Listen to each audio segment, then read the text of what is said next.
top 5 bloodiest swords in history. Before guns, before missiles, before bombs that could swallow cities whole, there was the sword, a piece of steel, forged by human hands, capable of ending a human life in a single breath. But some swords were different.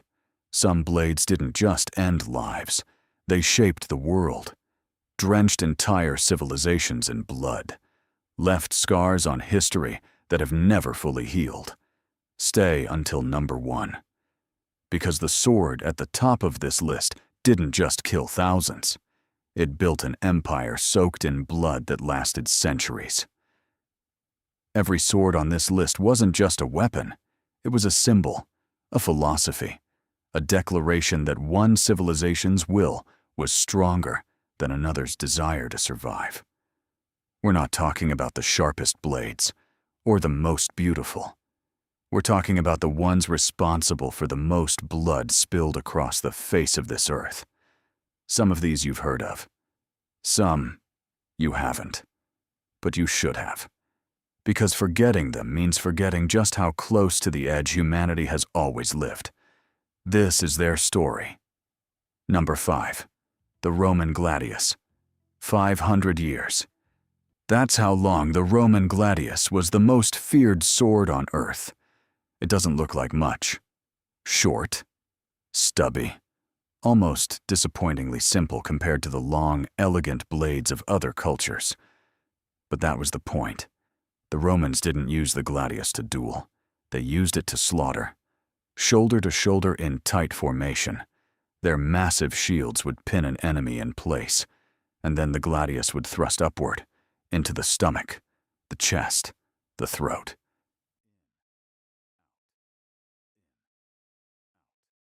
Roman soldiers were trained to make it clinical, efficient, almost mechanical. Historians estimate Roman legions killed over 1 million people in the Gallic Wars alone. Julius Caesar's brutal 8-year campaign through what is now France and Belgium. 1 million people, with the gladius as the primary instrument of execution. But the gladius wasn't just a sword. It was the engine of Roman expansion. Wherever those short blades appeared, borders moved, cultures vanished, languages died. The gladiators who gave it its name fought for crowds who cheered at death. The legions who carried it through Britannia, Hispania, Judea, and North Africa didn't fight for cheers. They fought because the alternative was a gladius in their belly. Number 4 on this list was wielded by a warrior class so terrifying, entire countries paid tribute just to keep them from showing up at their gates. Number 4. The katana. In the year 1274, the largest naval invasion force the world had ever seen appeared on the horizon of Japan. Kublai Khan, the Mongol Empire, 40,000 warriors. The samurai who rode to meet them were outnumbered, outgunned. Their enemy had bombs, crossbows, and cavalry tactics that had crushed armies across Asia. And the samurai had a sword. The katana is arguably the most technically perfect sword ever made. Folded steel, sometimes folded thousands of times, creating a blade with a hard, razor-sharp edge on the outside and a softer, flexible spine within. It wouldn't snap. It wouldn't dull easily. And in the hands of a warrior who had trained since childhood, it was almost supernaturally lethal.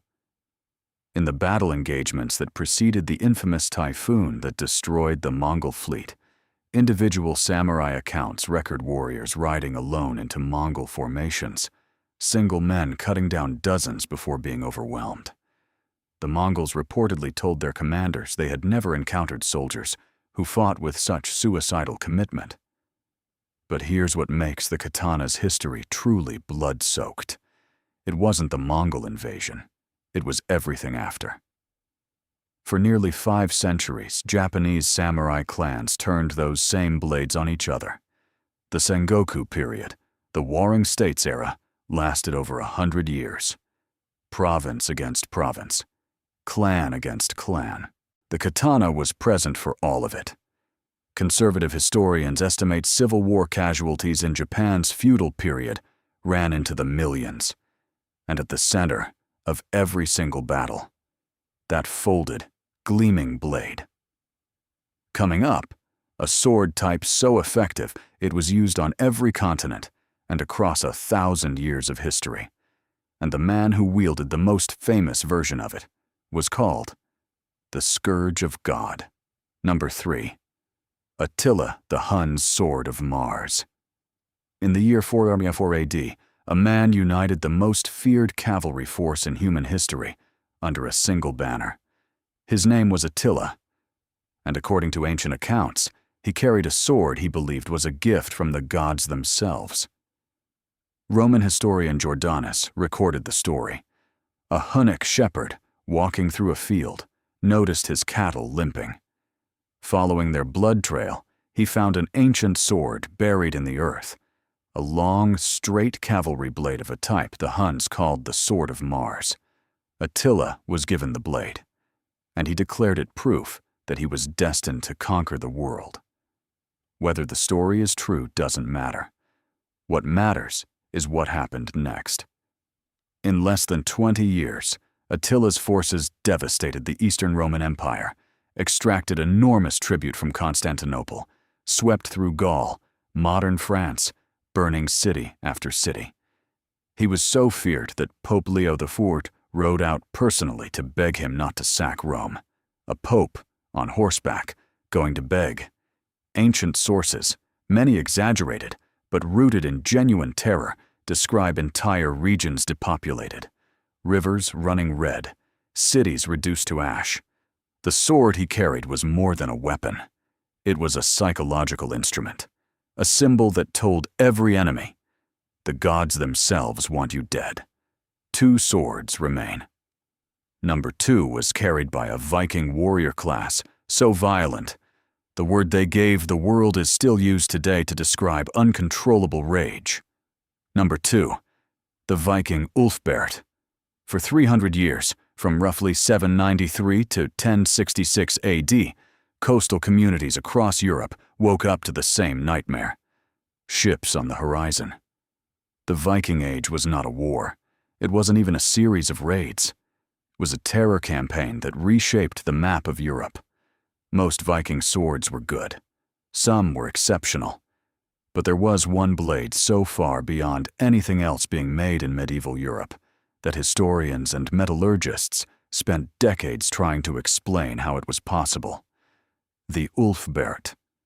The Ulfberht was made from crucible steel, a manufacturing technique that wouldn't be rediscovered in Europe for another 600 years. It was stronger, more flexible, lighter. It could cut through an opponent's cheaper sword and the man holding it in the same swing. Where did the steel come from? Trade routes. Possibly the Middle East, possibly Central Asia. The Vikings traveled further and traded harder than most people realize. They didn't just raid. They were merchants, explorers, and terrifyingly effective warriors. The Ulfberht was the weapon of their elite. Paris was sacked. Lindisfarne Monastery, the spiritual heart of English Christianity, was destroyed in the very first recorded Viking raid. The British Isles were invaded multiple times. Normandy, Northmen's land, was essentially surrendered to Viking settlers because no one could stop them. The word we still use for uncontrollable savage rage? Berserk. Named for the Viking berserker warriors who worked themselves into a battle frenzy so terrifying, eyewitness accounts describe them as appearing to feel no pain, no fear, only the sword, only the kill. Everything you've heard so far is prologue. Number 1 is responsible for more battlefield deaths than any other single sword type in recorded history, and the man who made it famous said he had forged it from lightning. Number 1. Tizona and the sword tradition of the Reconquista. In the year 1064, a young Castilian knight was handed a sword. His name was Rodrigo Diaz de Vivar. History would call him El Cid, Tizona. That was the name of the sword. According to legend, it had been forged with steel, blessed in a Christian ceremony, and it carried an inscription that warned, "I am Tizona," made in the era of 1040. Later stories claimed that the blade glowed when faced with cowardly enemies, and remained dark and cold when faced with the brave. A sword that could judge its opponents. But Tizona is not on this list because of legend. It is on this list because of what it represents. The Reconquista, the centuries-long Christian reconquest of Muslim-held Iberia, lasted over 700 years. 700 years. From 711 AD to 1492, the same year Columbus sailed for America. And for 7 centuries, a sword culture descended from the same tradition as Tizona was the primary weapon of that conflict.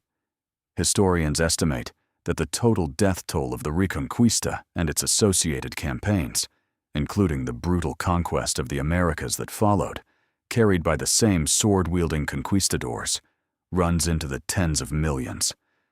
The Iberian sword tradition, heavy, broad, designed for close-in killing, was the instrument of that count. And El Cid himself? He never lost a battle, not one. The sword still exists. You can see it today in the Museum of Burgos in northern Spain. It doesn't glow. It doesn't move.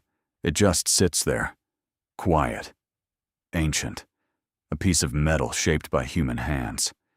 And yet, when you stand in front of it, and you know what it represents, what was done under the weight of that tradition, you feel something. A chill. Not from the steel, from the history. 5 swords, 5 legacies written in blood.